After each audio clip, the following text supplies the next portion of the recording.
In 1965, famous radio show host Paul Harvey broadcast this message to the nation. He was profoundly on point. If I were the devil. If I were the devil, if I were the prince of darkness, I'd want to engulf the whole world in darkness, and I'd have a third of its real estate and 4/5 of its population, but I wouldn't be happy until I had seized the ripest apple on the tree. So I'd set about, however necessary, to take over the United States. I'd subvert the churches first. I'd begin with a campaign of whispers. With the wisdom of a serpent, I would whisper to you as I whispered to Eve, do as you please. To the young, I would whisper that the Bible is a myth. I would convince them that man created God instead of the other way around. I would confide that what's bad is good and what's good is square. And the old I would teach to pray after me, Our Father, which art in Washington. And then I'd get organized. I'd educate authors in how to make lurid literature exciting so that anything else would appear dull and uninteresting. I'd threaten TV with dirtier movies and vice versa. I'd peddle narcotics to whom I could. I'd sell alcohol to ladies and gentlemen of distinction. I'd tranquilize the rest with pills. If I were the devil, I'd soon have families at war with themselves, churches at war with themselves, and nations at war with themselves, until each in its turn was consumed.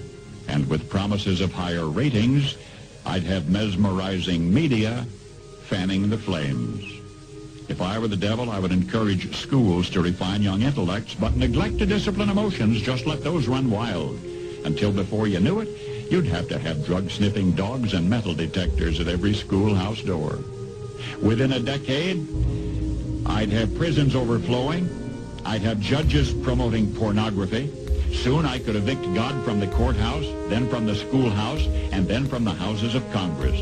And in his own churches, I would substitute psychology for religion and deify science. I would lure priests and pastors into misusing boys and girls and church money. If I were the devil, I'd make the symbol of Easter an egg and the symbol of Christmas a bottle. If I were the devil, I'd take from those who have and give to those who wanted until I had killed the incentive of the ambitious. And what'll you bet?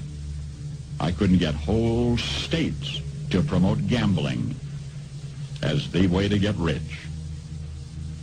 I would caution against extremes in hard work, in patriotism, in moral conduct.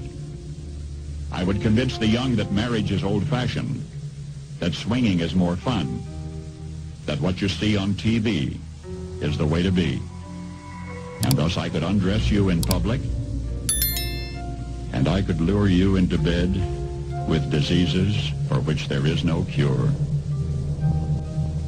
In other words, if I were the devil, I'd just keep right on doing what he's doing.